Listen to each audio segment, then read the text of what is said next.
What up, everybody? And welcome back to the world famous Do Work Podcast. I am your host, Scientifics. And for those of you who've never met me and this is the first time seeing me, welcome to the show. Everybody that's been listening beforehand, thank you guys for returning. New listeners, here we go. This is episode 12, our first visual one. So I'm very excited about this. If you guys get a chance, go to Spotify, Google Play, Apple Podcasts, Anchor, everywhere you get podcasts available, and go look up the Do Work Podcast, the world famous Do Work Podcast. Every single week, I like to shout out all my fans that have been listening, everybody that's been giving me love all over the United States, all over the world, every country, every city. You guys are fucking amazing. I can't wait for you guys to enjoy this episode because we got a lot to talk about today. As I say every week, I got a special guest, and this week does not even lag like they others did. I just say they did, but you know what I mean? It's getting bigger and bigger each week. This is my first visual, so I'm excited about a lot of things. In the whole fucking scene of everything that I've been doing, there's been a lot of people along the line that I've intercepted with in lives, and we've done things. We've worked together, we've helped each other, we inspired each other, but there's a lot of people that I've seen actually do stuff and then not continue to do things, and that's the way life goes sometimes. But this week, I got a special guest with me. This person next to me has done things such as like, I don't know, being an artist, being a musician, being a published writer. On top of the fact that he's DJing now, he's mentored, he's seeking knowledge, he's always gaining for the next level. He's here, he made the beat that you're hearing right now. The logo I designed, but then he helped spruce it up a little bit, so you know what I mean, make it a little bit more splashy for the first episode. Love for that. So everybody out there, make some motherfucking noise. Put your hands together for the one, the only, the amazing, my man, the talented, incomparable, the one and only Ricardo A. Reyna in the building. Make some noise. Bam, bam, bam, bam, bam. Yeah. What's up? What's going on? What's good with you, my guy? Chilling, hanging out. If you know, you know. Yeah, we just posted up, man. What's the deal? I like this. I like the whole podcast setup you got going on. Oh man, thank you. Well, we are remotely closed off right now. Nobody knows where we at, but we in a lab that's gonna be doing a lot of things. Maybe we do a couple podcasts from here, but it's definitely a little jump off. I'm happy you're here for the first ever visual one. Shout out to everybody that's been listening, like I said, and the ones that are brand new here. But I'm glad that you can come out and check it out. It's just a conversation, you know what I mean? Chop it up with my peoples. When we don't really have a set format or a set idea of what the concept of the show is going to be, I usually call it the Elevate Lounge. So you guys, welcome to the Elevate Lounge edition, episode 12. I haven't had one for a minute. I think since my birthday episode. If you know about that one, go back and check it. If you're not new, like I said, if you're new to the show, check it out. But yeah, it's like one of those. We're just going to lounge. We're going to talk hip hop. We're going to talk music. We're going to talk basically anything that's on our minds today. But for those people who don't know, please, if you could, my good sir, introduce yourself. Hell yeah. And give them like a small little rundown of, you know, what it is you do or who you are or why you even here in the building. Yeah, my name is Ricardo A. Reyna. People call me Sneakz, Reyna, Sneakz. Recently picked up the name Modern Marvel as a producer. So we're working on trademarking that and getting that out the way. But yeah, Ricardo A. Reyna, I'm just a kind of produce, make music, been kind of involved in the scene since I was like 17, but I've been kind of really hammering down on it since I was like 15 years old. But that, just being a writer, helping young reporters learn how to craft their writer skills, and just learn how to tell the stories of their communities and stuff, while also trying to maintain my creative output. So, but that's kind of what I do. Just kind of figure out where my hands belong, you know. Hell yeah. And like, what point of life did you start doing like all of the creative aspects? Did you just kind of like slowly progress into this shit, or was it just like one day like, yo, that's a good question, this summer I'm about to, and then you turned it into, you know what I mean? You know, it goes back to like, I think it goes back to wanting to fit in with people, right? Like in high school, like, do you remember the jerking movement? I think everybody remembers the jerking movement. We were like, we saw how these kids were coming up making money off dancing videos. So we started trying to dance, and I wasn't the best dancer, but what I found that I could do was like, we started freestyling, we would hang out and shit. So I found that I was like, oh, I'm not bad at this freestyling shit. So I started really trying to write, and I also found that I wrote poems when I was like 10 and 12, and just kind of like, oh, I'm gonna just take a knack at this rapping thing, and then trying to write to instrumentals of like songs that were already made, and trying to write over songs when they already had lyrics on them and shit. Yeah. But that was really my first taste in like, oh, I can get creative and just really use my thoughts as it's kind of like something to focus this energy towards and shit. And then I remember the big thing for me was like music was like a giant mystery, right? Like at first when you're a teenager, you're how do they do this? How do they make it sound like this? So the big thing for me was like I need to figure out how to make music, like what the secret is and shit. So that drove me to be a little more creative in my adventures towards trying to figure out what music is. Yeah. But it all stemmed from really trying to fit in with my friends as a dancer, and then realizing like these kids on YouTube that were making dancing videos ended up starting to make their own music, and I was like, oh, you can make your own music? Okay. And then I have a boy, my boy Alonzo, he we're at his house one day and he was like, check this out, I made a song. So he showed me on his headphones, and it was him rapping. It was a song called Mary Jane. I don't remember what beat it was over, but he showed me a song, and I was like, whoa, you can fucking do that? Like, yeah, you can make your own song? Like, I didn't know that was a fucking thing. So that kind of took me back, and that really drove me to like want to be creative, and like if my boy can do that, I can fucking figure out how to make a song too. Yeah. So, yeah, it really started when I was a teenager, and it's just been expanding ever since. That's dope, because that's about the time that I met you. But I'm sure, when I met you, I knew you had been doing it for a while, because you had, you knew how to play the guitar. Yeah. You had creative ways of how you were approaching it. It wasn't just like, of course, every young artist, even myself, when you're coming up, you're hungry for knowledge. But there's times where you already know what you're doing a little bit, and then you just gotta like add to that, and then you got the next move. So it was dope that I met you around 17? Yeah. So yeah, it was a good early point to start off with, because I could see that you were building something. It's been 10 years. That's tight. I know, right? Yeah, that's wild. That's wild. As everybody knows, you know what I mean? I remember too. Shout outs to Marcel, man. Shout outs to Marcel, because for real. If you're watching this right now, shout out to you, Marcel, on everything you've done in the city and how you keep running for the youth. But thank you for connecting us in the first place. So this is how I credit my dad to putting me where I am now, right? Because my dad has this men's fellowship home where he takes men off the streets from gangs, men that are like drugs and alcohol abusers, and he helps them reshape their life and really focus in on what they're doing with themselves as grown men. He takes these adult boys and turns them into grown men. It doesn't turn them into himself, but he kind of helps them figure out what they're doing with themselves. Well, there was this guy that he had in the program named Gabe, and Gabe ended up rising up and becoming a youth pastor, and not necessarily took me under his wing, but I kind of followed him around a lot, because he was a really good person to just learn from. He was really creative. He was a graph artist, a tattoo artist, so it was just somebody I thought was really cool. And he ended up moving to another church down the street from where we're at now, and I was like 16, 17, and he was like, hey, I heard you make music now. And I was like, yeah, well, I want to. I don't make music, but I try to rap, but I don't have nowhere to make music. He was like, I know this guy named Marcel. He's like, you should go like check him out, tell him I sent you. And so I think he gave me his number, or he told me to show up to the building on Saturday. Okay. He's like, he's there on Saturdays at this time, just show up and knock on the door.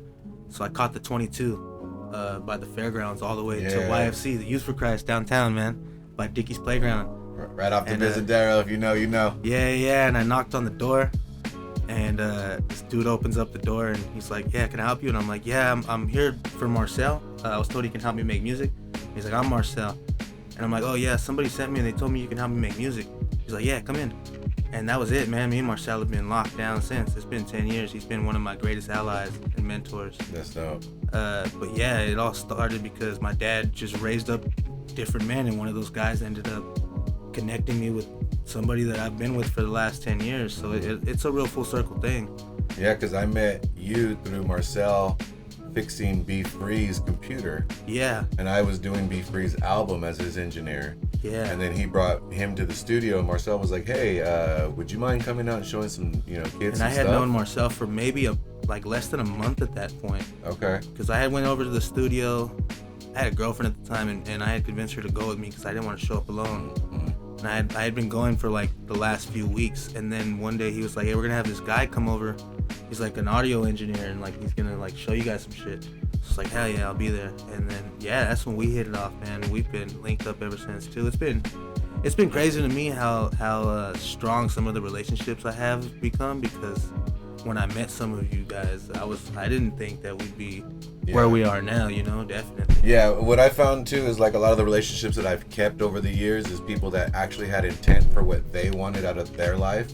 Yeah. And so we helped each other at certain points, and then we would break off, but when we joined back again, it was like you kept doing, so that it was easier to continue that relationship. There's always a commonality there too. Yeah. And as long as that's there, there's always going to be like a way for people to come back together and work on something, and that musical relationship will always be there as long as the other person's musical relationship with themselves is pretty healthy. Yeah, and if your growth grows, I mean, wherever it tends to, I'm learning this, I'm learning that. If I've already learned that, or if I've already seen, now we have another topic to talk about, because we can go into albums. Like you're picking up records now. Oh my God. Like you hadn't been before. You were, but not like to where you respect the vinyl and you go and you get it.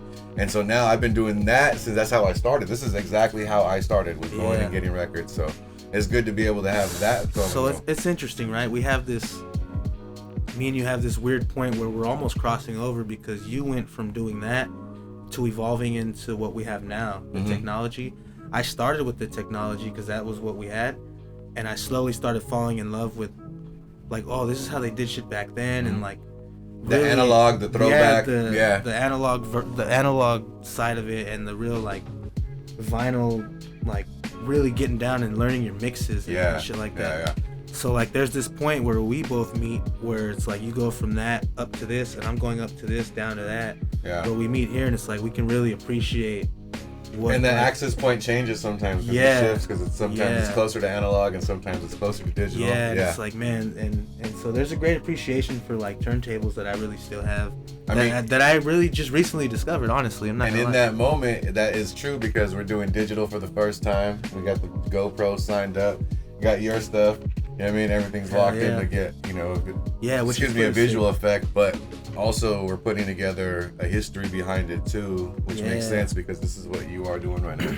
And I got like 1,000 records there now, I would say, which, man, for anybody that doesn't dig for records, or for anybody that, hold on, we're gonna fix this real quick. Yeah, we went to slap. We slept. We straight.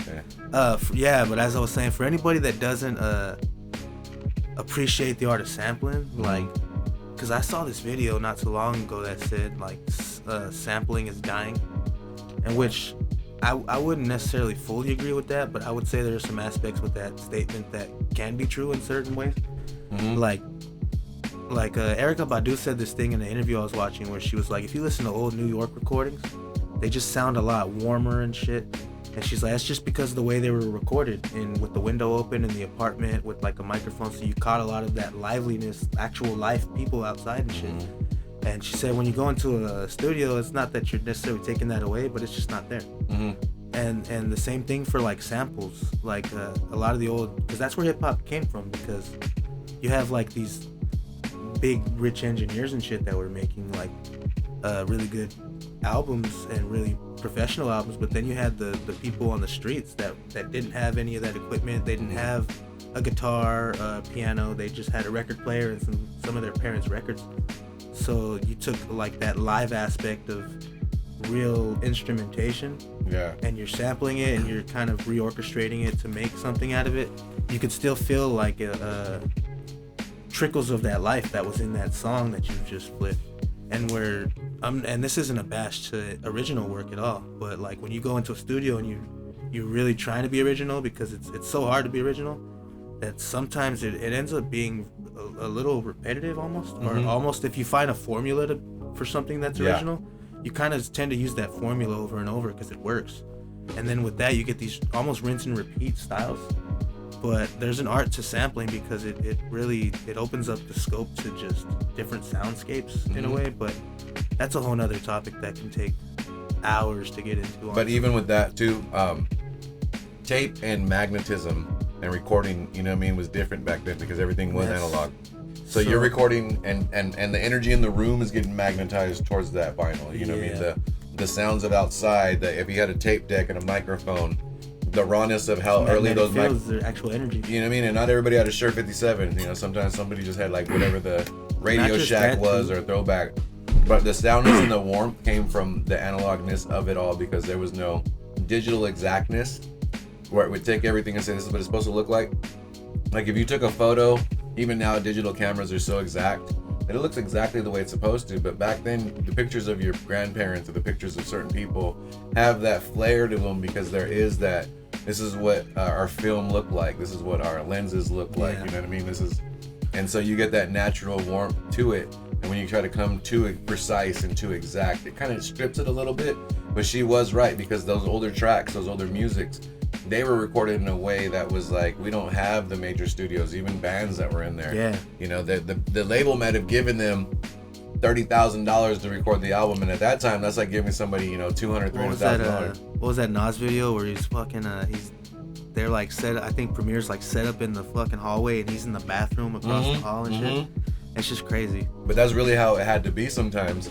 And like some people only had their parents' vinyl. Yeah. So it was like, have you ever heard somebody say like it just sounds better on analog, and like analog's just better? And that's just because like with analog there's a small amount of distortion, and that little bit of distortion that's going through the analog hardware, it just creates the slightest amount of extra harmonics, which for anybody that doesn't know, that little, like if you ever hear something on analog versus digital and the analog just sounds a little better, what you're hearing is that small little bit of distortion, the little electricity, little white noise that just it just adds a little bit more harmonics to what's going on, so it just sounds a little warmer. Yeah. So that's really what people are hearing. So when they say analog sounds better, it's kind of scientifically true. And it is, and it has a natural compression to it. Tape has a natural compression to it, so it is just warmer in sound. And that translates over when you're listening to something that can be pressed on vinyl. Like, so somebody said, like, if I record this album digitally and then put it on vinyl, there's what's gonna make it sound better. It's just a digital recording moved over mediums. But if I take this analog recording and then digitize it, it's gonna sound a little. There's gonna be bit loss and shit going on there. But if I move it over to a vinyl record, it's gonna sound a lot more open and just wider, I guess. It would be the opposite of if you took an old photo that was losing its actual value, the detail to it, and then restored it in digital, and then you go, no, this is exactly what it used to look like, right? And they're like, yes, softness is there, that everything is there. So yeah, it's hard to replace it, but when it comes to that point, you know, a lot of the times the analog does work. Digital does work for repairing of analog, but you can't replicate analog through digital. There's no way to make it look, sound, or feel the same way. Yeah, which there's massive arguments that happen between digital versus analog. There are some people that go as far as to say if you use digital instruments, you're not a fucking musician, which just kind of blows my mind. It's like which I guess it makes total sense. Like if I'm using a gun in Call of Duty, I'm not a fucking soldier, you know? Because like, you have 300. Just because the gun acts and sounds the same and looks the same doesn't mean it's an actual gun. Same thing. No. Just because I'm playing a violin VST does not mean I know how to fucking play a violin. So I see that. But it does allow for people that wouldn't otherwise know how to play these instruments, the creative output to be able to use these sounds that they couldn't use before. Like, you know, if I don't know how to play the cello, I can pull up a cello VST and figure out something that sounds relatively nice enough for me to listen to. You know what I'm saying? Shout out to my cello players out there. Cello players. Man, that's real. But yeah. You play any instruments? Do I play any instruments? I mean, I play keys by ear. I know where everything is by number and setting, like, you know, the levels of A, F, G flat, you know what I mean? That's right. But I couldn't read it. And if somebody said, hey, play this, I would have to listen to it about 2-3 times, but then I can get it. It's funny, in like middle school, I taught myself to read music for like, I would say like 3 weeks. Well, I wouldn't be able to read a sheet of music. Drums, I can play without anything in my hand. Meaning, like, if I knew where it was, like if ever drum pads, I could play that. If you get sticks in my hand, I get kind of off pattern. Guitar, right. I've learned songs and I learned picks and strums and slide. I love guitar slide. Man, my boy Alonzo, we were talking about him earlier. He's really into guitars. And, I think he's the one that's looking for a slide guitar right now, but it just got this. It's just that slide. Sound, yeah. Somebody had the lap. I don't know what it's called. The lap it's guitar. The one with three different strings. And you just like you play like. Yeah. Oh man. I need me a resonator online. Guitar, yeah, that right there was like, yo. But yeah, so it's like, you know, getting into music, like when you first started getting into it at like 15, 16, when, you know, you started recording, what point did you start like, okay, I'm gonna start digging? Because I know you grew up in the East Side. Oh, well, first off, let's get everybody a rundown. Where are you from? Where'd you grow up at? Yeah, because we kind of started going into the story without telling people. Man, well, I'm from here. I'm from Fresno. I was born over on the East Side by the community hospital by Roosevelt High School. Community or UMC? The UMC, sorry. The old community, as they call it. I was born at when it was VMC. Yeah, so I wasn't born there. It was shut down. I lived around that neighborhood. Okay. I was born at community hospital downtown, but I lived around Roosevelt basically my whole life. Huntington Boulevard is usually what people ask like where I'm from. I usually say Huntington Boulevard because that's where I spent my formative years. And for those of you who don't know, Fresno has this area in downtown that's right next to it. It's called the East Side. East Side has a lot of areas in it, like the fairgrounds are there. Huntington Strip is where we have our Christmas tree lane. If you guys have a Christmas tree lane in your city. We have two of them, or actually three of them in Fresno. We have Candy Cane, which is in Clovis. We have actually Christmas Tree Lane on Maroa. I think Huntington's is called Candlelight. And Candlelight Lane. So Huntington is Candlelight Lane. And it's a good mile-long strip of nice houses. It has a median that has like people jog through. It has these poles that light. Very nice setting. And that's where it was at. But like right outside of that is like more common living, more of the East Side. People grow up. Everybody here from Fresno knows what's up. East Side up. Yeah, what it's like to grow up by Juvenile Hall used to be right there. Oh yeah, it's gone now. The fairgrounds is still there. Roosevelt High School.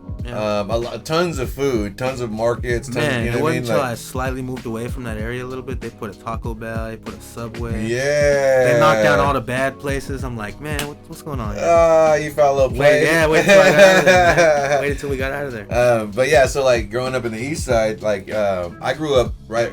So where you grew up was right on the other side by UMC. Yeah. I was on this side. Literally, my house looked at the parking lot of Juvenile Hall.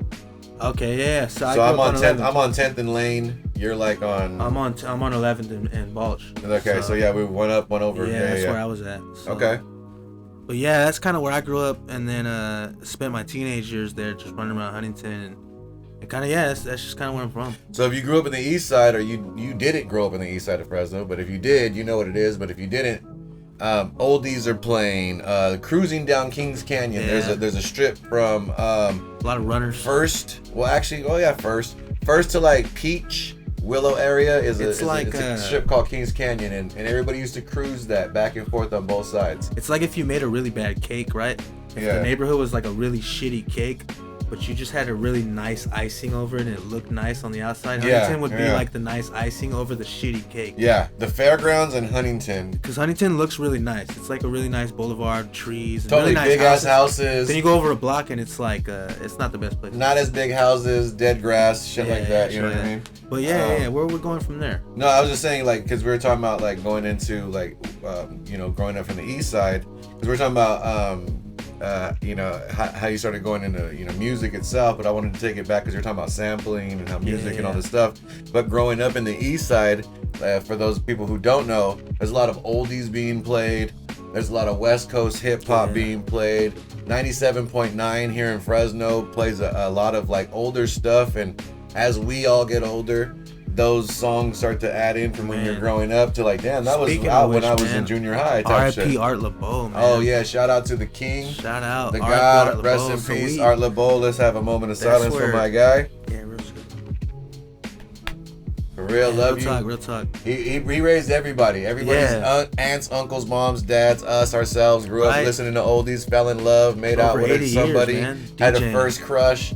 Ugum Boogum, Always and Forever, Stay in My Corner, Natural Baby, High, Malo, everything. The shout outs to Lil Creeper, shout outs to Smiley, shout outs from Mousy, shout outs from Sad Girl to Sad Boy. He was out there spinning them East Side stories when nobody was playing. And he was saying it on some real shit like, hey, I got a letter from Vectorville, hey, shout out to blah, blah, blah. And he kept it real. He kept that love line connection with people who were missing each other. And so he really did a solid thing for the oldie community in which we're talking of, and that's a big part of like samples music now, taste. Yeah, we can actually go back and say even if you didn't buy vinyl at that time point, you were like, but I heard it on the radio. Yeah, like my uncle had all the tape. Everybody had like, it. Cause we used to go fishing and like camping and stuff when I was younger. So driving down the mountain, just listening to Mega 97 and listening to Art LeBeau, like that's a big part of the music taste I have now to this day too. Yeah, because you'd be hard pressed to have an oldie come on and you have never heard it.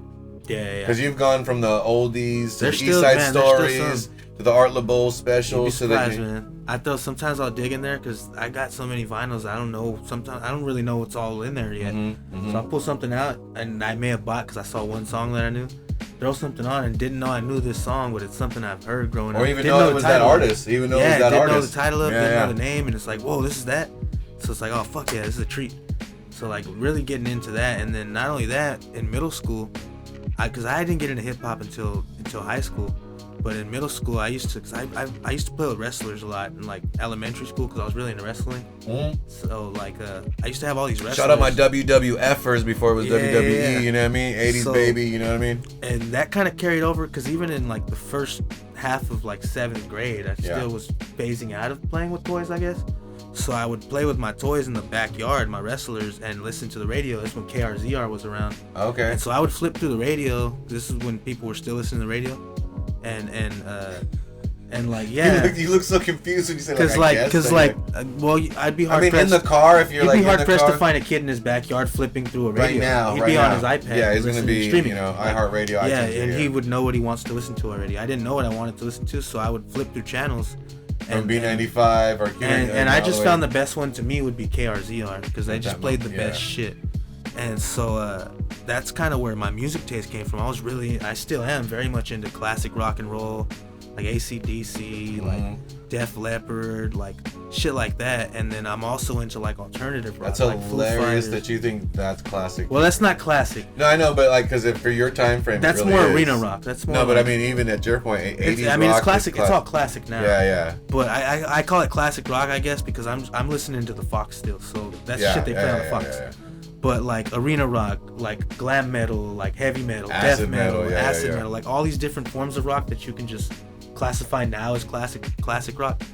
But I was listening to all that shit and like Red Hot Chili Peppers and Foo Fighters. And so that's really what shaped my musical palette up until high school when again I was trying to fit in with kids and shit. And then I started getting into hip hop and discovered Eminem. Took me on I'm sure everybody's had their Eminem phase. Took me on a whole journey. This was like 2009, I would say. 2009, okay. That's when I discovered Eminem. So you discovered. He had went away for like 6 years. That's interesting. You discovered Eminem right when like he came back. No, I know, but you discovered him right when like ASAP Rocky and like Kendrick Cole, everybody that even Fash, shout out to Fash, they were on the freshman double XL. Check this out, side note about Fash. I was like, I just look up lists. Shout out to Fash. Shout out to Fash. Shout out to the king. I look up like articles and read articles because I'm a writer and shit, and I was looking up a hip hop article, a couple of them about like 100 greatest hip hop albums in the last like 50 years and shit like that. And Boy Meets World falls in that list of like 100 greatest hip hop albums on multiple articles. So people hold that album in high regard, which I'm like, man, fuck yeah, shout out, because it came from here, and it's really. And it's also from your era. Yeah, and so it's a story of somebody from here, but it's also kind of the story of here too, in a sense. Yeah. But man, it's held in high regard. But what were we talking about before I slipped off into it? Oh, we're just bringing up like how talking about albums and like oldies and like how do you learn to sample and like growing up in the East Side, because I mean really it takes shape when people like Fash talking about getting into hip hop and Eminem. Yeah, and Eminem finding out, but like if you found it at that point at 2009, there was like for your age there was people coming out. There was so many people coming out that it was like it was interesting to in that mix. That rush, that bundle that like you would find. 2 years from 2009, by 2011, we're in a whole new space, right? Yeah, totally. Oh, we're in a whole new By 2012, it was way different. Like 2012 is like all the hooks are sounding like this, and all the hooks are just dropped down and pitched down and shit. And so it was just a different space. But 2009, I was really listening to Eminem. By 2011, I wasn't even listening to like ASAP and shit like that. I mean, I was because all my friends were, but I was going home and listening to fucking Tech 9 and listening to all of Tech 9 shit. Yeah. Like all of Tech 9 shit, and listening to like I had discovered Big Crit, who was on the come up at the time. Listening to like people like Yellow Wolf. You know what's crazy? Interesting enough, in 2011, I lived in Vegas. Shout out to all my peoples out in Vegas. I was on a radio station with my man A1. Shout out to you, Ellen. What's up, Alan Gray, A1. And I had a section of the show where I was DJing, and I would play nothing but Fresno stuff in Vegas. You know, because I had like a 15, 20 minute little slot to play whatever I want. I mean, I had a half hour, 45-minute set. But in that 45 minutes, I have the first like 15 minutes of it were just Fresno people. And Planet Asia had just dropped the medallions? The gold chain medallions. Oh, no. The gold chain medallions or the chest box. The one that has co-founder. The one that has co-founder. Medallions was fire. The one that had co-founder on it. I'm so far removed from it, I can't Whichever one had co-founder on it, I'm been sipping a little bit, but the one that had co-founder, I was playing that at that time. So that's exactly what that strong arm steady, Fashion's one shot one kill. A lot of artists from Fresno that maybe some of you guys have never heard of, or people in Fresno remember that, you know, we had their firsthand. Your boy gives you your CD, you know what I mean? But we were doing shows and stuff like that. So yeah, that's dope that at that time you found that in the midst of everything. I was really into, like, I guess you could say lyrics. I don't know. Yeah. But I was really into wordplay, I guess you would call it, like the ability to rhyme something that shouldn't fucking rhyme. Like I don't know what's a good, like Eminem said, like a birthday and first play, like they shouldn't really rhyme. Orange and insurance. Like just like I watched him rhyme pharmaceutical with palm. Not watched, but heard him rhyme pharmaceutical with palm, and I won't be able to tell you the way he did it, but the cadence and the way he did it was like, oh, you can rhyme words that don't rhyme. Like that's a skill. Like that's a real enunciation. Skill. Like you enunciate it and bend and like those words they don't belong together in a rhyme scheme, but you put them together and hey, we have something going. Yeah. So like I was really into shit like that, but as I started getting more into music making, like as not everybody listens to music like I listen to music, not to say I'm above anybody else, but there are things I look for in what I'm listening to music other people aren't looking for. Some people just want to chill and lay back and not look at all the technical aspects of what's going on. So for me, give me a hook, give me a bounce, I'm good with it. And I'm good with it. So like me, I was really into like, I want to figure out how this is being done. So like and once I figured out how it was all being done, it didn't necessarily ruin it for me, but I mean, once you know how the sausage is made, you know how the sausage is made. I think the first album that did that for me to make me go, how the fuck did you do that? Was the first Roots album. Organics? No, the... How I Got Over? Can We Get More? I don't know if I have it on me. The one with the blue label. The first... And I feel hella out of pocket for not knowing the name, for saying it's my favorite. So go ahead and smash me in the comments. I'm okay with it. I'm ready for that. But yeah, the first Roots album. Yeah. And it was just how everything was funk, everything was smooth, everything was catchy, everything was thoughtful. Philadelphia? No, it was Philadelphia Half-Life? No, it was the one before that. It was the one before. You don't have it. You don't have it. Philadelphia Half-Life. My phone's on the camera right there that we were recording on. What's up, everybody? How you doing? Shout out to all my peoples out there. Also, let me just get back to the real quick factor of, you know, this is the first time I've had a podcast that went longer than 4 episodes. I'm episode 12 now. I've done 5 in the last 7 years, and they all managed to only get to episode 5. So to have this one get this far, I'm super proud of, but also for the first visual one to just be a concept and talk about music. And anybody who knows me knows I'm a sound engineer and artist firsthand before I'm a visual and creative or digital creator. And, you know, to be able to have, you know, someone to sit down and talk music about everything that we've known about and the shit you've learned, and you know, it feels amazing. So shout out to all my listeners, shout out to all my viewers, shout out to everybody that's about to be getting on. Check out his shit right now. We're not ending anything. I'm just giving a big quick roses. Yeah, we're just taking a 7th inning stretch. We're just taking a roses real quick, because I give everybody their roses when they present, because it's like there's a lot of stuff that we talked about off camera that we're like, we're not going to talk about that. But we've done a lot in the last 10 years together as men, and I've watched him grow up from a certain age to now. And, you know, I'm really proud of what he's done, but also in the same aspect, the growth of being able to create a platform in which we could sit down and talk about a bunch of things, or even just bullshit about hip hop. You know what I mean? Like, we do this anyway. We were doing this earlier before we even got on camera. Yeah, we do this all the time. It's just that we're recording it. But you guys get the opportunity to sit down and listen to, you know, artists really collab on what they think about, you know, maybe, you know, I see it this way, I see it that way. Honestly, I feel like we sometimes do this too much when we should be working. And now we get to do it while working. And now it is work. Now it is work. So you know what I mean? But yeah. So anyways, back to that. So yeah, finding out Eminem and finding the lyricism in like 2009 is dope, because I was finding him in 2001. 2000. Man, actually 99. You know, when he first dropped with the. Actually, okay, let's rewind that. Man. I found him when it was. I Don't Give a Fuck, and that was like the Slim Shady 98. Maybe 98, 99, and then I wish I was this around. This is before he dropped the Slim Shady fucking LP. It was just a single, it was a video, and it was a record.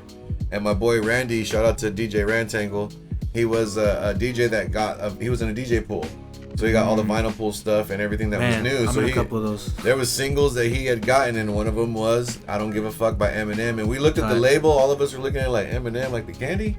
I just don't give a fuck. And it's I don't give a fuck. Put my shit back on the rack. Tell my people that we whack. Like, I was like, oh, okay. White going on. So we were in that same phase. So when you found him, it was that, oh my God, there's cadences, there's lyricism. I found him on Relapse.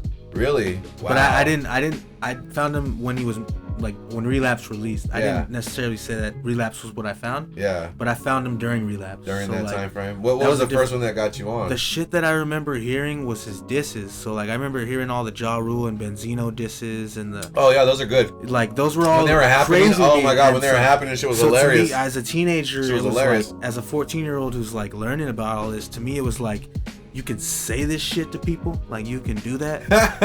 You can be that disrespectful to somebody and they're not gonna do anything. Well, you know why? Because you come from the east side. You say anything about anything, you're about to square up and catch that fade. Yeah, so it was just interesting because like I had gotten into fights for saying shit as a kid. Yeah. So like just I didn't know you can do that, and not only that, my sister had told me.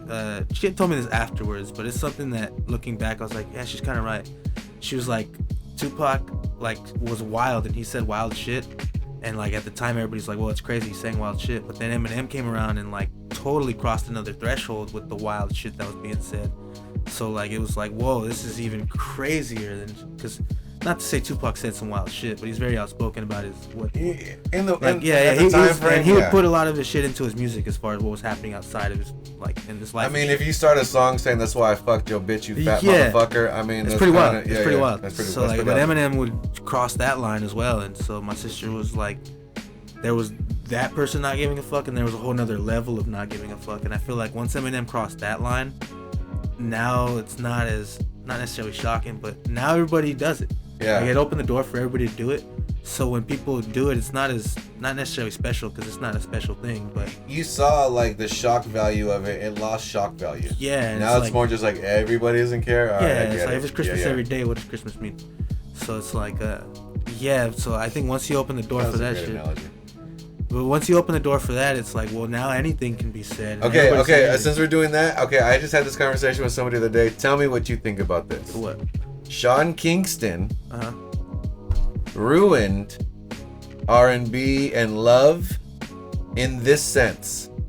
Every rapper now talks about being suicidal and fucking if you break up with me, I'm destroyed and I'm never nothing. And what was Sean Kingston's first song? Beautiful. Suicidal. But I feel like a lot of people didn't get the message of that until later on. But you don't think about it because you're singing it over and it's like, suicidal. And you keep singing it. I've been saying that for years. And you're like 9 years old, so you've never even had a girlfriend like that. Terrible message. And then you get to 16 and a bitch try to leave you and you're like, I'll kill myself, Sean Kingston style. And then you fast forward to when X came out. And then X came out, you know, rest in peace PNB Rock, like all these people start coming out and they would say stuff, like Kodak, everybody's on some like, yo, you don't understand, like I'll fucking kill myself, like I'm crazy. Like, it wasn't really into that phase of like anybody said it at all until I mean, this is just maybe me. I'm talking about time frames and like, you know, that notch of what that timeline of hip hop would be. When something comes out, something changes, right? I felt like that moment. It was because it was such a big song. It was everywhere. Yeah. Everybody was singing it. You ever heard "Gloomy Sunday"? No. We'll talk about it later, but so it's, you know, like another one. We're talking about how the drill and all the fucking bounce and everything Chicago, came. we're talking about how hip hop changed after Katrina, because everybody that lived in New Orleans was moved out of everywhere. So now they moved to Florida. Florida got a sound now. They moved to New York. New York sounds like the South now. They moved to Chicago. Chicago made drill. They moved to California. California got all these little bouncy ass like rappers that were not Bay Area, because Bay already got that pop. So don't even get that twisted. It's the Bay all day. But people came into like out of cities that you really wouldn't see somebody come out of, because that's where they actually got moved to, and they got family there. And now all of a sudden there's a sound coming out of that place. There was like, you know, like I said, 5 to 6 major cities where everything changed in that sound. New York don't sound the same because there was probably like a good 20,000 New Orleans that came that were producers, rappers, or whatever. And kids are young at the time too. You gotta think families move over there. The kids are young, but he knows Boosie. He know down south. He know UGK. He listen to all the Wayne. He know all the Dirk. He know all the everybody. And somebody in New York is like, I don't know who the fuck those people are. Because they know of Wayne. I'm not saying like those names, but I'm saying like the people in the South that hear music. If you go outside of California, nobody knows who Mac Dre is. I mean, they kind of do, but not really. They may have heard the name, but they don't. Because Drake has said, "Rest in peace, Mac Dre." But like, okay, but they won't know. Spiked after they wouldn't know who like Ray Love is. Yeah. They wouldn't know Mac Ball. They wouldn't know Brother Lynch. No. They wouldn't. Some people might, but yeah. Because of strange music, strange music. But I'm saying like, so there's artists right now in Texas. There's people right now like Blast, people in LA that are coming out. Like Pilo's been holding it down. Yeah. You know what I mean? Like there's a lot of people that you could say in every city. But it's just at that moment, and that, I'm pretty sure that happens on a wide with that movement of everybody leaving New Orleans at that particular moment, that sound got sprinkled all over the United States. The bounce, man. And then all of a sudden, what happened a couple years later? Everybody's shaking ass. Keef. Everybody's shaking ass. I guess I can name who exactly what happened. Chief Keef. No, that's the you got fucking ASAP Rocky. You got Riff Raff. You got the Peach Panther, the Vanilla Gorilla, the Tangerine Tiger. Wow. He's got some good names. Riff Raff.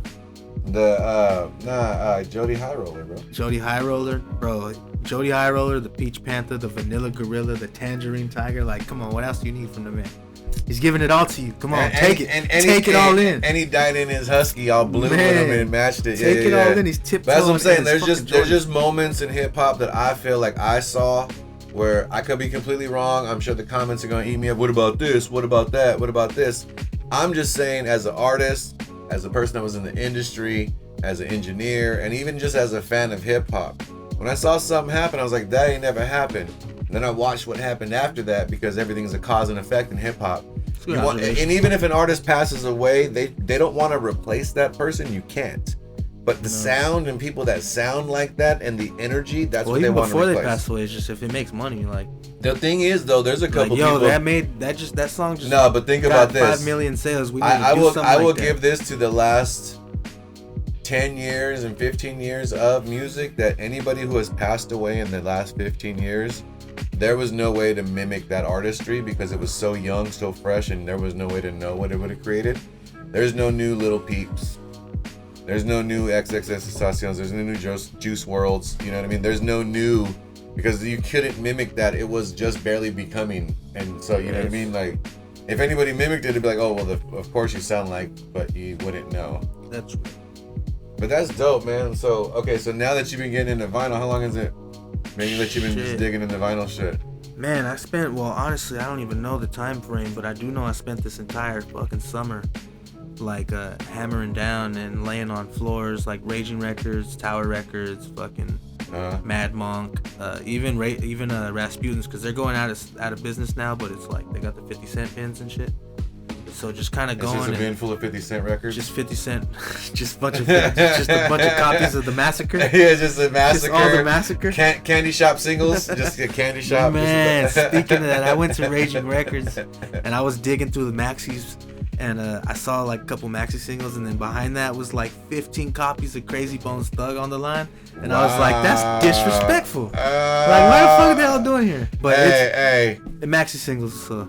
No, but I even talked to a lot of Bone Thug fans, and not a lot of people were really on anything they did outside. Because, they did, what was the Eternal Thugs, and they did East like 99 Eternal and shit. Yeah, no, so me and my boy are really... Not that album, I'm saying like outside of Bone, they had Bone Thugs and Harmony, then they had like Eternal Thugs, and then they had like another section, they had like, then it was just Crazy and Lazy. Then it was just, you know what I mean? They had like small factions within it. Yeah. Nobody really listens to it. So I know when they're not all together, it's just Bone Thugs. When they're all together, it's Bone Thugs and Harmony. So if you ever see something dropped by Bone Thugs, it's because they're missing the harmony. Missing the harmony. So, but like me and my boy Eddie are diehard. That's like Busy Bone saying, "Look, nigga, if I ain't there, y'all motherfuckers can't be singing and shit." Sorry, Busy, if you feel like that was a horrible impression of you, but But yeah, me and my boy Eddie are like, we really fuck with Bone Thugs shit, like all their shit. So like there are people that don't really dig deep into Bone Thugs. They only know like Weed Song, like First of the Month, Thuggish Ruggish Bone, Weed. See, like, it's so odd because everything you're bringing up, like I grew up in it. I was like 14, 15, 16 when it happened. Like I remember the first time the first album dropped, and it was on the box. Because there was no like BET and that shit like that, so it wouldn't really play like that. Yeah, it took me a couple years to notice Eazy-E in the window on that album. Yeah, he in the back. Yeah. And not even that the cross streets of where they live, there's like black lines on the album. Yeah, it's just the corner of where they live, but if you look at it, it just looks like a black line, but it's it's actually like East 99 in Cleveland. Corner. Yeah, the corner of East 99. Hard, so based. And Cleveland. And they're just dressed like hella normal. Wishbone just got sweats on and a white tee. Nigga like, just he ain't got nothing on. Like, hey, just take a picture right here. It's like, hey, cousin, we making an album. And I don't know why I always want to do Busy's press be like, hey man, we gonna take this motherfucking picture or we gonna get this shit over with, man, because I'm about to go get these bitches, man. Like he just has a high pitched fucking Busy's hustle and flow voice. Busy's raw. Shout out to Busy. He actually was you're my favorite, Busy bro. bone, The whole Busy group. bone, No disrespect to anybody else in the group. You guys are all amazing. You guys are all everybody raw. had the Phil Collins shit. I've listened Crazy to everything. is my favorite though, man. I can't pick favorites, but Crazy is my favorite. Busy, so just had that. I'm get it. But yeah, I grew up on shit like that. And he would go off on stage, and you'd be like, yo. And I seen them live in San Jose back in the day. It was just. Speaking of, I got what song is it? I got 2 copies of. It's on the backside is the instrumental. It's shit. Oh, look me. Look me in my eyes and tell it's that me song, what it is yeah, you but I don't see. think that's the name of it. I'm just a little stoned. Yeah, but I got 2 copies of that. Okay. I've been practicing juggling them, which is tight. Okay. But yeah. Well, we're gonna get into the next segment in a second. We're gonna take a small break. You guys take a small break yourselves. We'll be right back and see you in a minute. It's the EMRG3 presents the world famous Do Work podcast with my man Ricky Reyna, a.k.a. Sneakz Reyna, a.k.a. Modern Marvel, a.k.a. John Travolta, a.k.a. Shaka Khan. No, I'm just playing. But yeah, we'll be right back. You guys take a second.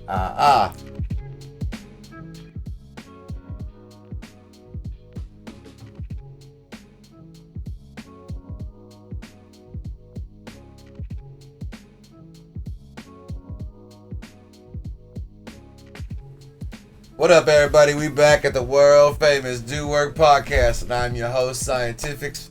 I'm here with my man Ricardo A. Reyna, a.k.a. Ricky Reyna, a.k.a. Sneakz Reyna, a.k.a. Modern Marvel. And we back talking about this hip-hop shit that we've been talking about the entire time. Yes, Before we took our break, we were talking about just vinyl records. Honestly, music tastes and yeah.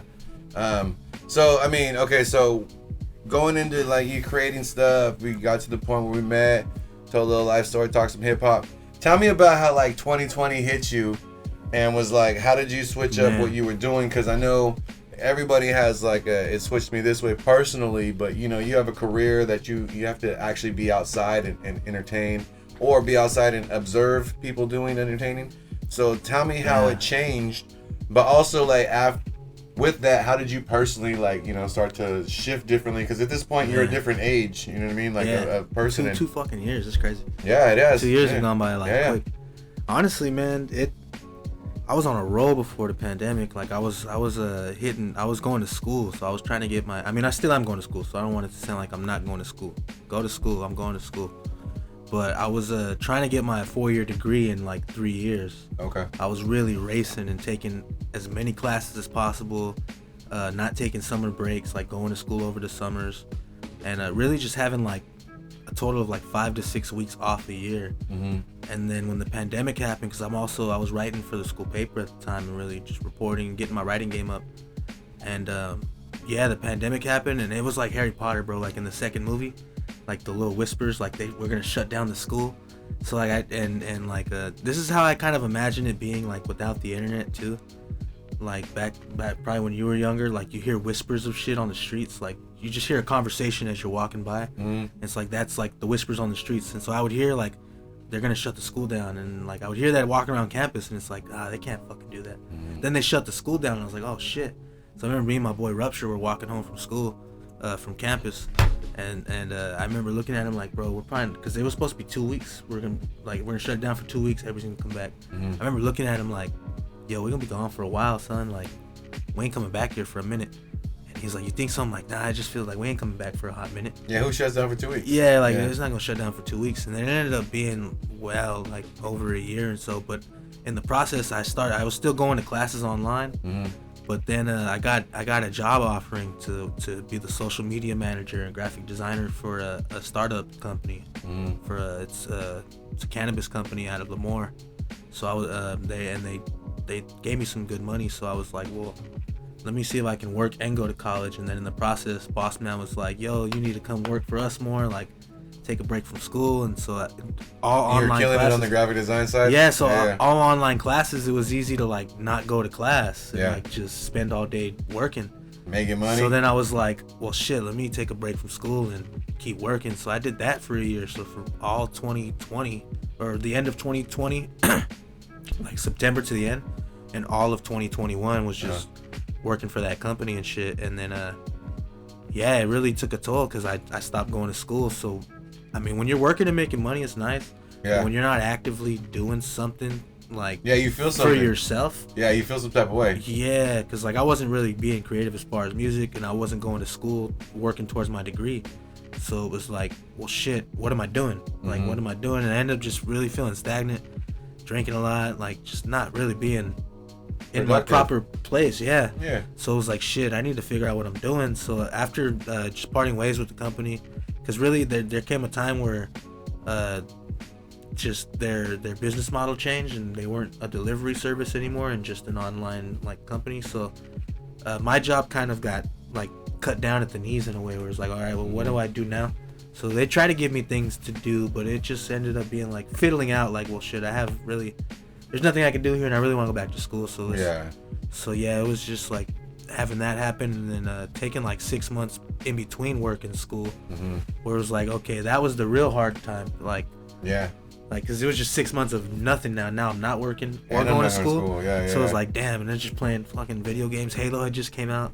So me and my boys were in here all the beginning of this year. Was turning up and just fucking playing video games. But then getting back into school over the summer and really honing back down and going back. So I'm looking to transferring into Fresno State in the next year, by the next fall semester. Okay. So now I'm the managing editor over at the newspaper at the school again, and I'm helping just kind of maintain and run the publication and all of its daily like goals and shit like that. The operations of the day. Yeah, just kind of in charge of assigning stories to people, coming up with a budget of stories to assign to reporters, because I got into reporting when I was like 19 through a youth organization called The Know, and they really taught me. It was more opinionated journalism, like how to share your voice and like really your story. But in the process of learning how to write and learning how to put together a published article, like for a publication that will go out physically. So learning how to do that from like 19 until I was like 24 when I started school, and I'm 27 now. So like the last 8 years of learning how to write really put me in a position to help out new students who are like coming in, because a lot of kids take this class. I say kids, but a lot of college students. A lot of college students take this class. Old ass man, nigga. Nah. A lot of college students, because a lot of them are 18, 19, so they're teenagers. But a lot of college students will take the class because it says journalism, and they'll think like you're gonna be writing in a notebook or something, but it's like no, you're gonna be doing news writing. So a lot of them have never written an article, or I know I'm getting older, man. I mean, hey, YG's turning into OGs off of knowledge, bro, and you know that off the strength. You know what I mean? It has nothing to do with age. If you just know what the fuck you're doing and you know how to conduct yourself and you have the ability to turn around and show the people right behind you how to do it the proper way. That's real. Yeah, no, you should. And not just that, they didn't have anybody, like they were really struggling too as a publication after the pandemic. So like the school paper really took a hit too. It also makes me feel good to see that because I know that when I came to you guys, it was just more of just information and knowledge. You know what I mean? And you're doing the same thing with your writing and the school and like trying to stick with information and knowledge is like the main point. You got to give it back to because like, I think I'm in the place I am now because people like you, Marcel, that like Tim Haydock, shout out Tim Haydock, just people that have really not necessarily held my hand along the way, but we passed the information. Have really had their hand on my shoulder. Like passing information, like, hey, you might want to go that way, bro. Like, but also in return, now you're starting to do that. Yeah, you know what I mean, and that's a great thing to see, because each one of us, when we became that person, we knew somebody else had did that for us, and then prior to, and that means and you got to do it for somebody. Along the line, somebody that you did that for right now is really looking out to help other people, and that's really what we want to do in this whole life, anyway. So you mean, if y'all ain't helping people and y'all ain't showing people love. Stop being hateful. Stop thinking that it's all about you. It ain't about you. It's about everybody. People around you will make it about you if you make it about them. You know what I mean? It's a give and take. You gotta have that reaction and, action and reaction kind of thing. Hell yeah. But yeah, just really being able to share the shit I've learned over the last 8 years in being a published writer and helping them craft their writing abilities and shit. So that's been a real treat. Especially after the beginning of the year, just feeling like, man, what am I going to do? Yeah. So really getting back into focus of what I was doing before the pandemic started and back in school, full grind, full-time student, just trying to get my degree, honestly, and in my spare time, just trying to crank out any little bit of music I can. Yeah, as you guys see here, he's got a full set of turntables. This is my spot. Speakers, dual monitors, MPC, but musically, creating stuff with the vinyl, sampling stuff, trying to curate, make playlists, things of that nature, but appreciate the art in general. And being a creative, and I think that's the biggest thing is that, there isn't just one outlet for all of us. I think that's great that you learn that, learn how to hone in the ones you like and keep them personal and not really share them all the time. Man, just because it's like that energy isn't for everybody. You're learning how to do this. So you can enjoy it and spin. Yeah, just for me, honestly. People are asking I've done a couple shows. Yeah, I'm sure, but somebody's gonna be like, "Hey, dude, can you bring all your shit and blah blah blah?" And this ain't leaving the house, buddy. Yeah, I don't really do that. I'll take the controller. I'll take the controller, and I'll be like Serato all day. I got Tidal and I got Tidal and the controller, but the turntables and the mixer, those got to stay here for now, at least for now, until I really, really get good enough to be like, you know what, I can charge like X thousand a night for a show and because you're gonna give them like a show though. You're gonna give them a show. I'm not there, and this is just for me. Like I spend vinyl and shit. I think the great part is you're so respectful of your art enough to where if you didn't feel it was good enough, you wouldn't give it to people. And even though other people say, "Oh, it is," and you're like, "Well, yeah, but you don't live in here where the creation where the manufacturing's happening." You don't see what I see, and so for you to make sure whenever you drop something or you create something, you feel it's totally you.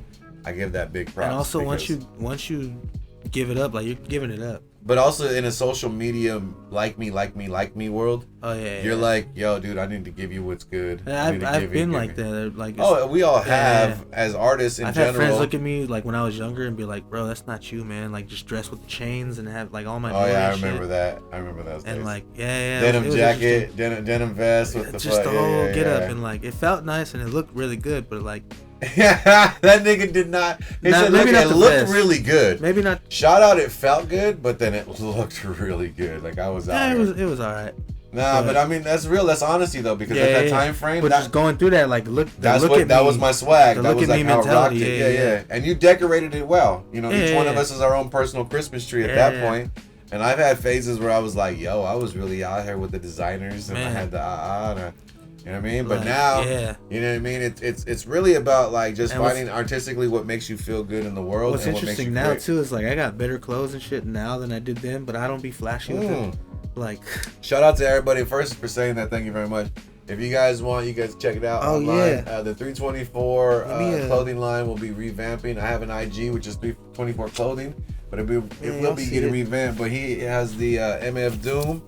Hell yeah. With the Patrick Ewing classic. You know what I mean? Love MF Doom. Thank you very much. I dig it. Shout out to my man Gary at Tycoon Clothing and Tycoon Screen Printing who helped me collab with that. If you guys want to get those, hit me up online at Scientifics. Hell yeah, dig at it. Gmail, and then I'll send you all the information of where you can find them online. Our online store is about to be up on our website. As I always say in every episode, the website's almost up.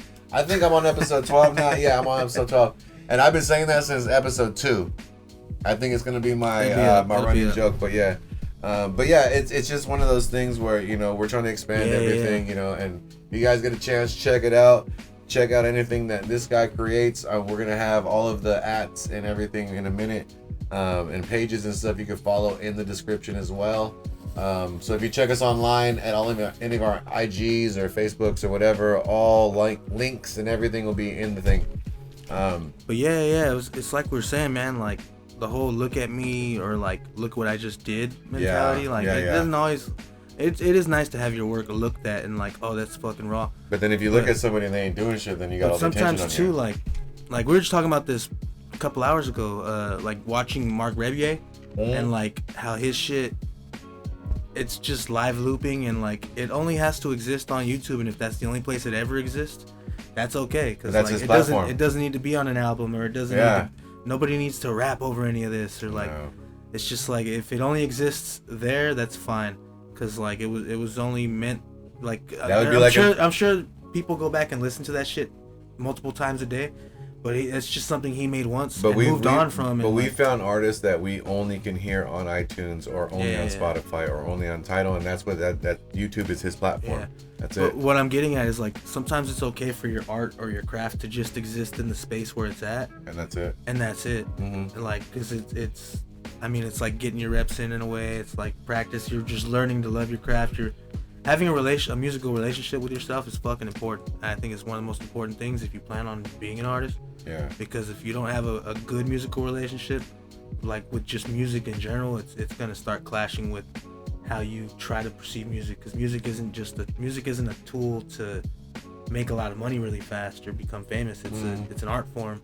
It is. It can make you a lot of money. It is if you're doing it in a format of let's make money, but if you're making it can be used as that. But here's the thing: we're trying to make. It also depends on how you see it. I'm trying to make music that somebody samples in 10 years, 20 years, 30 years that makes them rich. Yeah. So even if I was rich while it was out, that doesn't matter. This song is so good. I made other people rich. Like you could sample somebody that was nobody.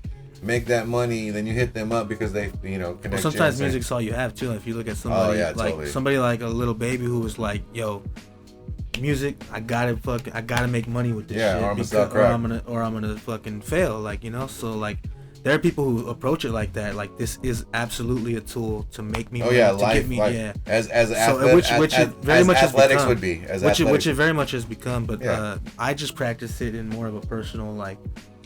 Because I've also ventured into other outlets to help me kind of make a living and stuff. You've had the ability to grow personally and had your personal life. I have my also a separate career aside from, because I still want a music career. Who doesn't if you're into music? But understanding like, hey, not everybody's gonna get a very successful music career, but still reaching towards that and practicing your craft. And if you can exist and learning to venture into other things, like just because my love for writing raps. Developed into a love to telling the stories of my community and to sharing stories of what's going on. And we talked about that earlier off camera, and I was like, you get into rap thinking I'm gonna rap and I'm gonna into recording school, and then you end up learning other things and finding that you can you prefer to write, or you prefer to. When you first came in, it was I just kind of want to do because your boys are dancing, turns you on to rap because you wanted to be a part of it. Then you get into hip hop, then you get into writing, then you get. So when you walk in, you don't really know where it's going to take you because there's so many avenues, and you were able to touch on so many avenues, which is so dope because I'm proud of you for continuing to do more, honestly, each time. It's like a new year, it's like a new chapter. Yeah. What else am I adding to the book? Yeah. And it's funny because we were talking about this before we did this. A lot of people talk about I, and it is my podcast, and I do, reiterate some of my stories into the thing, but I try to keep it away from I as much as possible. But really, when we get to that understanding, it's like you realize that the successes and things that you've done are only because you keep creating new successes. You know what I mean? Like, if you were just to be like, I'm going to reflect on everything I've ever done, and it was like, I caught 4 touchdowns one time in high school. Al Bundy? Yeah. But then if you really like, oh, what'd you do last year? Well, last year I did, but you also told me, yeah, but I don't feel like I did anything yet. Because the ultimate goal is still over there. Yeah. And what you're doing each year is one of those steps to get to that ultimate goal. Man, and I appreciate that, because I too feel the same way. Like, people are like, oh, you did. I'm like, because I don't even put, like, I don't feel that way. I feel like, honestly, I'm still doing, like, I'm barely getting visuals on my podcast. I'm barely, I say barely because there's, in my mind, and I know in your mind too, there's a platform in which you wish you could create on all the time, and this is what it looks like, this is what it feels like. Man. And until that happens, we haven't done anything besides build towards that. Yeah, I know. I wish I had like a platform where I can, like, anything I make, send it off into there and know that it's gonna get viewed and shit. But I have to worry about, like, your art fans are looking, your writing fans are looking. And that's something you gotta work towards and build up by consistency. Oh, you want the Jetson button where you go poop, and then you get your dinner, and you're like, like, here you go. But it don't work like that. It don't work like that. So it's like, you really got consistency. And even, like, there are days I come home from school and work, because I work at the school, so it's like, tired, but I'll try to, even if I just lay down some kind of melody or something, it's like, oh, I feel like I did something. There was a time where if I were to sit down and try to make a beat and I didn't make a beat, it would stop me for like 2 weeks, because it would be like, man, I don't know what I'm doing. Like, I don't want to do this right now. Yeah, you get like into that lock, like, how come I can't create anything? But now it's like, any little bit of creation that you're able to even do is productive. Like, even if I'm able to come up with some kind of melody and no backbeat to it. Oh no, today we we did something. We produced 2 little jump offs. I had some samples. I was like, try this, sample this, da. And they might live outside of here. They might not. Who knows? They might not. But even if they don't, but they're put down. That idea was put down, and yeah. Which I think is important, because it helps you build your personal, like, it's like doing push-ups, like getting your reps in. It is, but it's also that instinct of, oh, you want to do push-ups right now? Not just I got to do 100 push-ups a day, but if I pulled up right now and you had just finished a set, and I pulled up and I'm like, hey, bro, I haven't did my 20 yet today. This morning, you want to do 20 with me? You're like, well, fuck it, I'm gonna knock out 20 more. I just did 20, but I'm gonna knock out 20 more right now. Yeah, let's do them. That's funny you said. I was going to class the day before yesterday, and I had my Sneakzs on, so I was like, because I have this thing where it's like, if I think about doing push-ups in the day, I gotta do them. Because if it came across my mind, that means that it's a sign to do push-ups. But I was like, before class, I was like kind of tired, and I was like, I'll do them later. And I had to make sure that I did them later. But even almost forgetting to do them later in the day, but like telling myself, like, fuck, I gotta do these push-ups, but I'm not gonna do them right now. Right? I'm gonna do them later. Yeah, no. I'm gonna do them, but I made sure to do them, but just small things like that. Even with music, like, I know I'm not gonna make a full beat, but I gotta lay something down. Well, you said too, when we were talking the last time before we got on there, like, you're like, yeah, dude, as long as I just even put a mix together, even if I just get like 2-3 records and just kind of like, okay, I've trained today. It may not have been the best training, but it was training. Yeah, now I feel like any little bit of music you can get laid down is like a plus in my book. It used to be like a knock for me, like, damn, I can't do shit. Now it's like, damn, I did something today, let's go. Well, as artists, you know, you get to that point where you realize anytime you create, it's an extension of what you already know, but you've never done that. Yeah. So, you know what I mean? So all of your talents get to manifest themselves in new phases. You'd be like, I want to do... But you know what I mean? But then you don't set out to do. You just sit down and go, I'm just going to make a beat today. There was also a time in my life where I had nothing but time to create.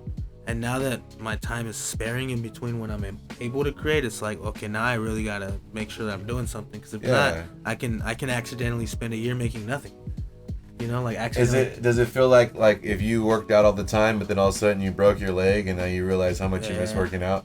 Yeah, something like that. Because I'm not a big workout guy. No, but I'm saying the equivalent of you were so dedicated to something. Yeah. And it wasn't even a personal choice. It was just kind of like necessity. Like, I have to stop doing this because of this. And I still want to, but this thing right here is a necessity. And then you feel like, damn, dude, you look at it going, man, it's been this much time since I've done, like... Yeah, that's what happened to me. Because we were talking about, I dropped that project 23 when I was 23. That was 2018. That was 4 years ago. Yeah. So what happened? Well, actually, that was 3 years ago because 2020 doesn't count because nobody got to do shit unless you were like super on it. But I remember MC Wicks asking me like in maybe 2019 or it was like 2020, beginning of the year, because I did a show with him in like January of that year before everything shut down. Shout out to MC Wicks. Shout out to Wicks. Shout out to Wicks. He's cool as fuck. But he always gives me shows and shit. He's real cool people. I don't want to say gives me shows, but he always gives me an opportunity when he can. Yeah, offering opening spots and everything. Yeah, whenever he's allowed to and shit. But where was I going with this? We were talking back in the time when you're coming out and like right when you dropped the 23 we were talking album. about 23. Yeah, so I had put that project out and then like nothing for like 4 years and like but that so Wicks would ask me, I forget when it was, he was like, yo, what's up, like where you been at, like you stopped rapping or what? And I hate that question. Like, did you stop doing music? Because it's never something that I'm gonna ever stop doing. But it's just something that your relationship with it diminishes sometimes. It gets stronger, it falters. So like I spent a good like 2-3 years where my musical relationship with myself was just really at a low. And then it happened over the last like year. I was in the living room with my mom, and because I had a bucket of records already, and she was saying something about records came on the TV, and I was like, damn, I got a bunch of records over there. I should go like just listen to them and see what I got in there still, because it had been like a year since I even touched them. And then I had a shitty turntable at the time too. It was like one of those suitcase turntables with the shitty needle and shit. So like, I feel like everybody has this phase where they're like the Crowley or like whatever it's called, like the one you everybody buy at Walmart. has this phase when they get into vinyl. They're like, and I don't say everybody. I don't want to, but I'll put an umbrella over certain. I'll put an umbrella over certain musicians people. who know that what turntables are. There's a moment where you just go, I'll just buy a turntable and just listen to vinyl. No, well, I'll put an umbrella over certain types of people that get into vinyl. There's like people that get into vinyl that they don't really know what they're getting into, so they'll get a shitty like suitcase turntable and then go all out and spend good money on really good new records, and then come over and put them on there, and it doesn't transfer over all these things people have been saying. Like it doesn't sound as good. What are you talking about? Because the needle's trash. and the table wobbles. So then they lose their faith in vinyl. There's no balance. Which I was one of those people. Like, that's I had to go through the whole cycle of it. So I was like, and this is just happening with newer vinyl listeners, because this wasn't a problem back in the day. No, everybody knew you had to get one of these. Yeah, this is just a problem now. But like, people will go and spend like $300-400 on fucking great albums. Yeah. Have a shitty turntable and then put their albums away and not listen to them or sell them back. Sell them. So it's like I didn't sell mine, but I had kind of put them away because my turntable just wasn't.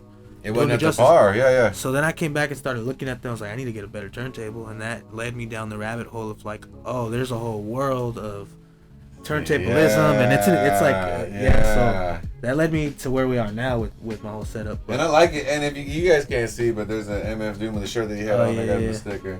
But I mean, it's just good to see, the progression from one turntable to two turntables to the digital fucking little controller to now you got devices to make beats and music. Yeah, it just kind of it all started with a conversation.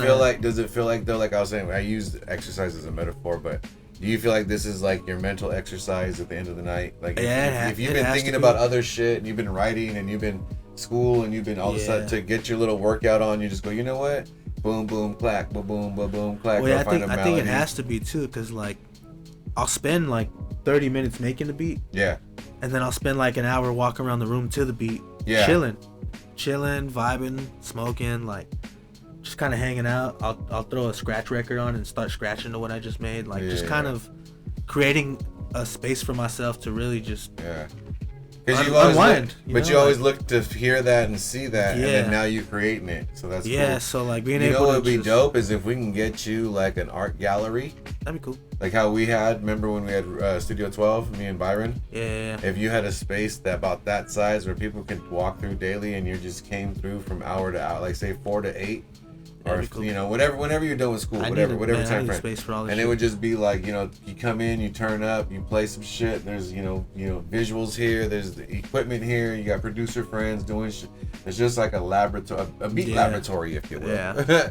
And then you get into like a vibe. And But this is a good spot, and this is a good starting point. I need to get locked in with a team of people. Like I need to meet like I'm not saying like because we're already locked in. I mean like like a recording studio, like a legitimate recording studio. Oh and, yeah, like, a couple people in Fresno. I need to be able to like be able to go, hey, I'm gonna pull up and do a session. pull up over there and be able to like just be like, hey. Well, if I'm engineering the shit, that probably let us, yeah. you know.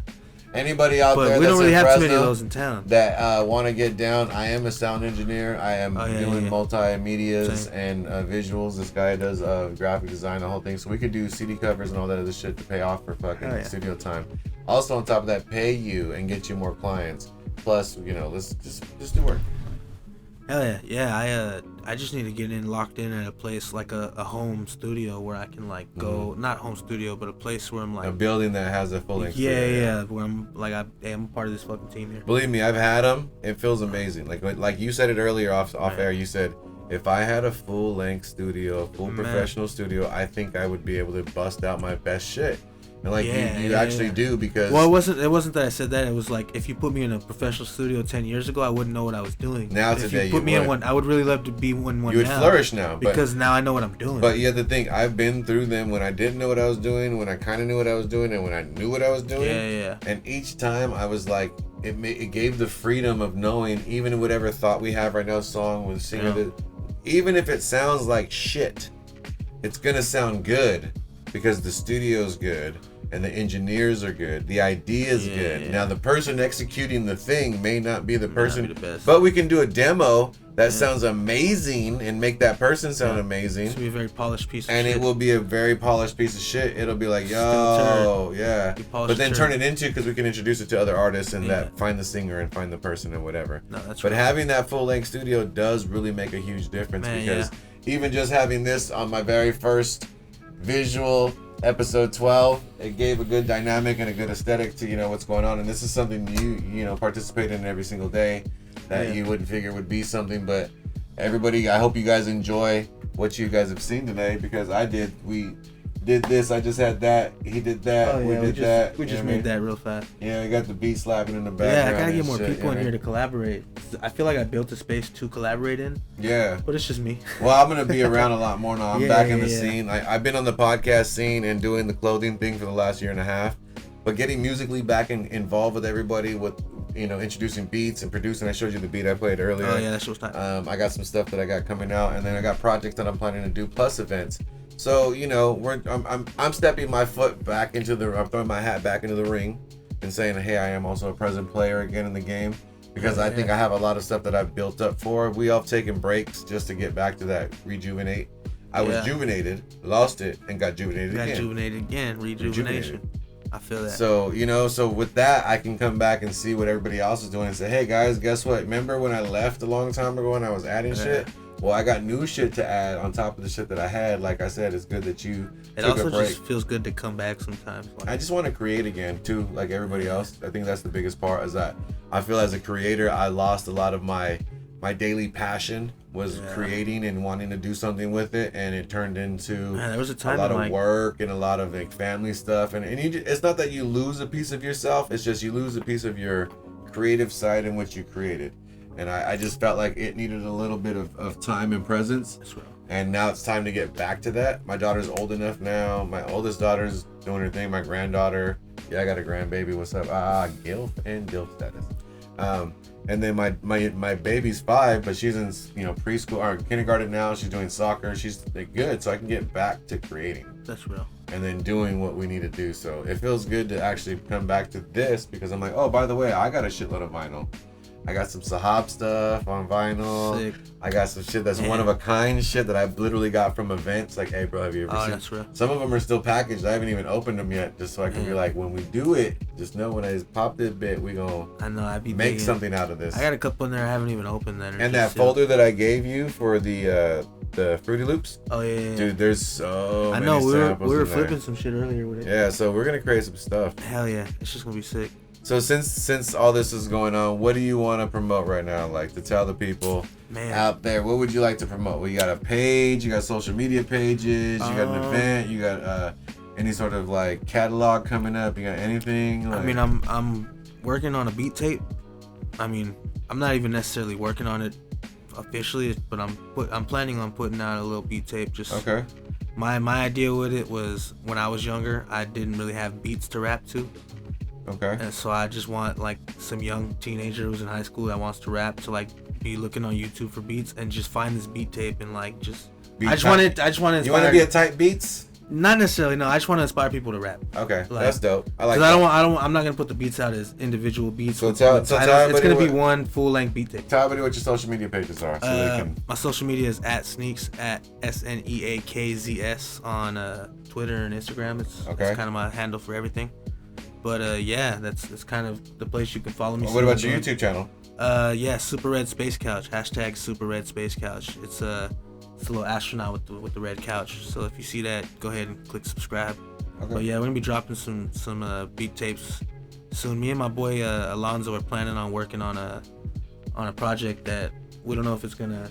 This beat that's on right now. If somebody wanted to buy some beats from you, would they hit you up on the Twitter, Instagram, or Man, the best way? I'm actually working on seeing if I can get some shit on like what was it, BeatStars or something like that. Yeah. I forget. It's been a couple years since I've actually. BeatStars and United. I used to buy beats off people, but now I just make my own shit. Yeah. I'm planning on putting my shit out just to see what it does, cause some shit I want to hold on to, some shit I want to like, some shit I make. It's like I can't see myself on this. So. It's just like for the cause. But I still like the way it sounds. Yeah, so yeah, like, totally, let's see who can do this justice. All right. Well, I mean, anything else? Anything else you honestly, want to add? Tell everybody. Just thanks for having me, man. It was great. Really, I appreciate it. You've been my guy since I met you. I appreciate watching you grow into what you become. I'm very proud of you and your writing skills and your DJing skills, your knowledge of hip hop, your passion for hip hop. Hell yeah. How much you take into what we've learned and the artists that we've been around. We didn't even touch on LMC. Man. But just growing into an artist that you could be and being able to inspire other people, because there's been times where you've done stuff that inspired me to go, you know what I should probably do. So it's great to be able to have that. Thank you for being on episode 12, my first visual. So y'all know what I look like now, you know what I mean? It's got new tattoos, you know what I mean? Looking off right. That's right. Yeah, he got so too, but he ain't gonna show him. Oh yeah. Can't be flexing. But not right now. We're having a bad season. But I appreciate you. You know what I mean? Hell yeah. And coming out and showing love for that. And there's nothing else you want to promote, I will promote mines now. Do your thing, man. Everybody who is out there who hasn't listened to the podcast before, if this is your first time, you can find me at Scientifics, SCIENTIFIXXX, at Twitter and Instagram. If you want to catch me on Snapchat, it is SCI_Morrison, MORRISON. You can find me on TikTok with the Do Work Podcast and Scientifics, both. And then also, if you want to follow the Do Work Podcast, it is just Do Work Podcast on IG. There's no Twitter or Snapchat for that, just the IGs. And then if you find this on Spotify, shout out to you. Also, go look at it on YouTube at EMRG3 Media. That's where the page where you'll be able to find that. Yeah. And then we'll be getting our Patreon up soon. We'll be getting our other sponsored pages up. And, just trying to show everybody else who's on here pages love and make sure we get all of the information out to you guys, so that way you guys know where the fuck to find us. Any merch that comes out, that's coming out, 324 merch, Tycoon, Risk Takers merch, any artist merch that comes out, we'll give you guys the instant plug inside the link in the bio. If you go to the IG, there's always a bio link to the podcast itself, and at the Do Work Podcast and at the Scientifics page. And the videos will be up now next, so what else can I say? Hell yeah. Thank you guys for being here, man. It's been a fucking blast. I worked very hard this year. At the beginning of January, I didn't think this was going to happen, and here we are. So thank you guys very much. For those of you who have been listening, like I said before, I appreciate you guys. If this is your first time, thank you for joining on. As I say every episode when I end this, threes, loveful. You know what it is. Out this bitch. You bitch you. But I love you. Hell yeah. Threes up. The Do Work. The fuck it. Hey. The fumble at the end. But I picked it back up. The world famous Do Work Podcast loves you and thanks you for being here. I am Scientifics. This is my man Sneakz, a.k.a. Ricardo, a.k.a. Ricky, a.k.a. Thank you for being here very much. Yes, sir. You see what it is. World famous, baby. And we out. Peace. This is fire.